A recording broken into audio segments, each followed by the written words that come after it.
Hi, it's Brittany from Judging by the Cover. Welcome back to my channel. Today we're talking about 3 genres, or honestly, publishing categories that confuse readers all the time. We have slice of life fiction, upmarket fiction, and women's fiction.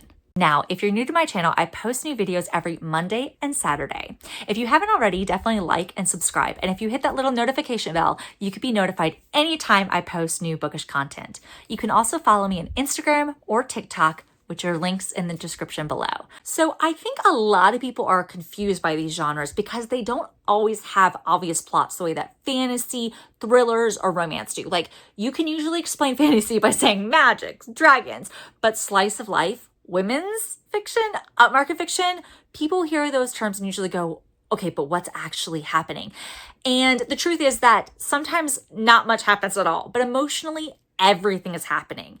These genres tend to focus on emotional realism, character transformations, relationships, identity, and ordinary life becoming meaningful. And once you understand them, you actually realize that some of the biggest books in the last decade actually fit into these spaces. So today I want to break down what each genre actually is, how they might overlap, what makes them different, some beginner-friendly recommendations, and some more advanced reads if you already love this style of writing. So let's dive right in. Okay, so first we're going to start with slice of life fiction. Slice of life fiction is exactly what it sounds like. It's a slice of somebody's life. These stories usually focus on everyday experiences, relationships, routines, internal growth, and emotional atmosphere over plot twist. This is the genre that most people describe as nothing happened, but I loved it, because the point isn't high stakes. The point is emotional truth. A slice of life novel might follow a family one summer, coworkers in a small town, friends navigating adulthood, someone grieving, someone figuring out who they are. The tension is usually internal rather than external. So instead of, will they stop the apocalypse? The questions become, can these people heal? Can they reconnect? Can they learn to live with change? And can they find meaning in ordinary life? And honestly, that's why these books hit so hard, because real life usually isn't dragons or murder investigations. It's those smaller moments, those conversations, the regret, the loneliness, the connection, the routine. Slice of life fiction pays attention to the emotional weight of ordinary existence. I think people sometimes confuse slice of life with boring or plotless or literary snobbery. But good slice of life fiction is incredibly intentional. The stakes are emotional rather than explosive. Also, slice of life fiction does not mean literary fiction necessarily. You can have cozy slice of life. You can have speculative slice of life. You can have fantasy slice of life. You can even have romance slice of life. Honestly, cozy fantasy exploded partly because readers realized how they love slice of life storytelling with magical settings. Let's get into some beginner slice of life fiction book recommendations. So the first one I have is one of my favorite books by this author. It is The House in the Cerulean Sea by T.J. Klune. This is probably one of the easiest gateway books into slice of life storytelling because yes, there is fantasy, but the real story is about found family, belonging, and emotional healing. Then we have Legends and Lattes. If someone basically says nothing happens in this book and they mean it as a compliment, they are talking about this type of book. Think coffee shop fantasy, friendship, community, quiet dreams. This is peak cozy slice of life fiction. Then we have one of my all-time favorite authors, Frederick Bachman. One of his best books, in my opinion, is A Man Called Ove. This is a deeply emotional, character-driven story where the plot is really about grief, loneliness, and human connection. My last beginner rec for you is a classic for a reason. I read it as a young girl, Anne of Green Gables. And honestly, this is one of the original slice of life comfort reads. The stakes are very tiny. You have school, friendships, imagination, and growing up, but emotionally, they are gigantic themes. And we have our advanced slice of life fiction book recs. The first one I'm going to recommend to you is Stoner by John Williams. This is a quiet literary classic about an ordinary man living an ordinary life, and somehow it still becomes very devastating. Then you have Writers and Lovers. This is a gorgeous introspective novel about grief, creativity, relationships, and becoming yourself. Then we have Convenience Store Woman, which is one of my favorite translated novels. This is a fascinating exploration of societal expectations and identity through the lens of routine and normalcy. And then we have the very popular Normal People by Sally Rooney. This is very dialogue heavy, it is very emotionally intimate, and it is extremely focused on small moments and relationship dynamics. Okay, we're moving on to the second genre that we're talking about today, which is upmarket fiction.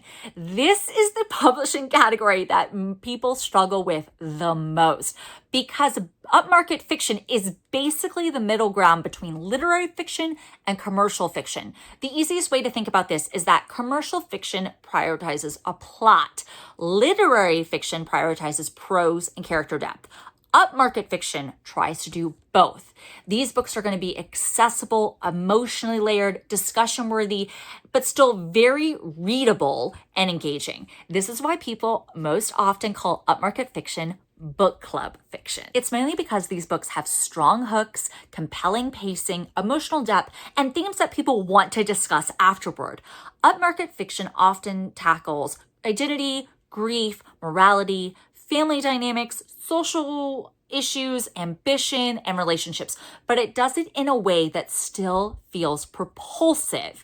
You keep turning the pages, but you're also thinking deeply. And honestly, some of the biggest literary crossover bestsellers live in this genre. Okay, so if you're wondering if a book is upmarket fiction, you need to ask yourself, does it have strong prose, complex emotional themes, character depth, but is it also a compelling hook or plot?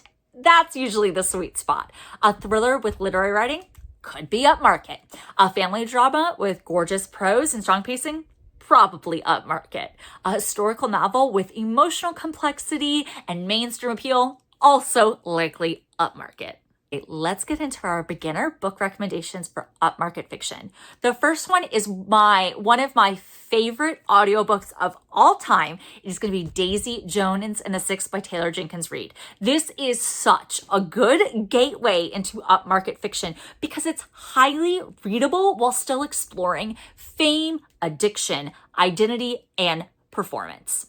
Then we have Remarkably Bright Creatures, which is coming out, a Netflix movie. This is by Shelby Van Pelt.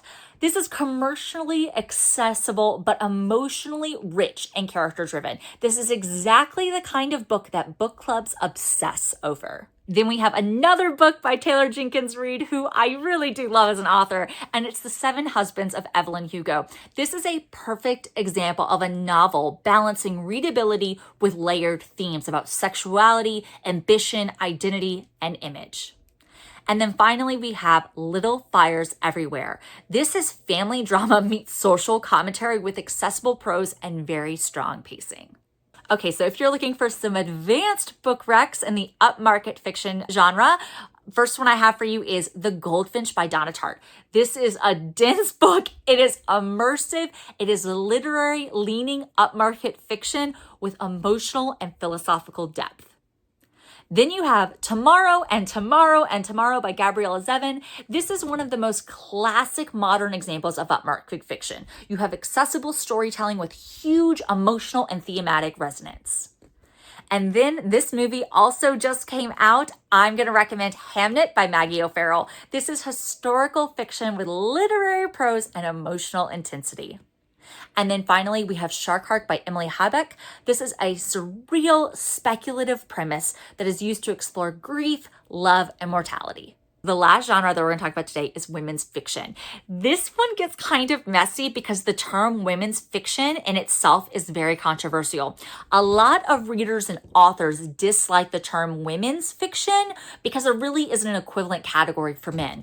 But in publishing, women's fiction generally refers to stories centered on emotional growth and personal transformation. The key thing about women's fiction is the emotional journey is the main plot. It's not the romance, it's not the mystery, it's not the thriller element. The emotional transformation is going to be the key plot point here.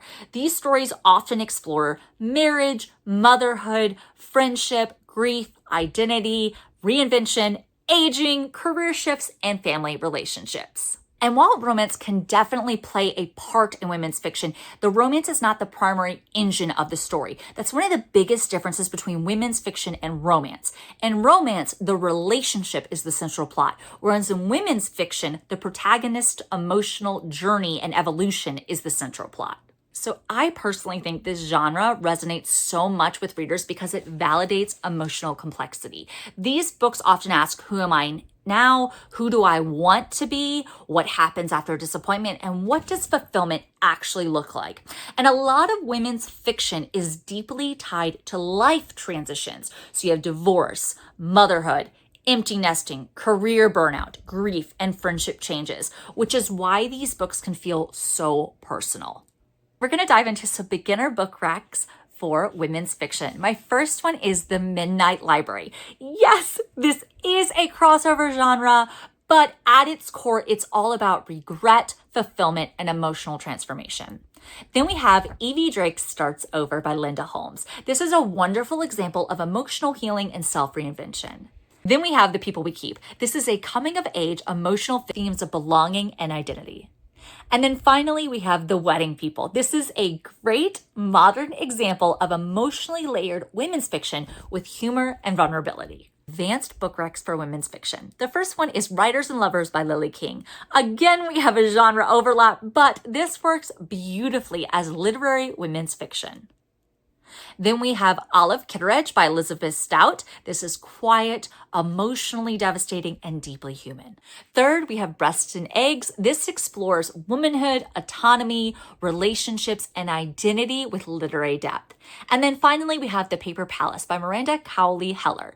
This has messy relationships, emotional introspection, and layered family dynamics. Let's talk about how these genres overlap, because here's the thing. These categories overlap constantly.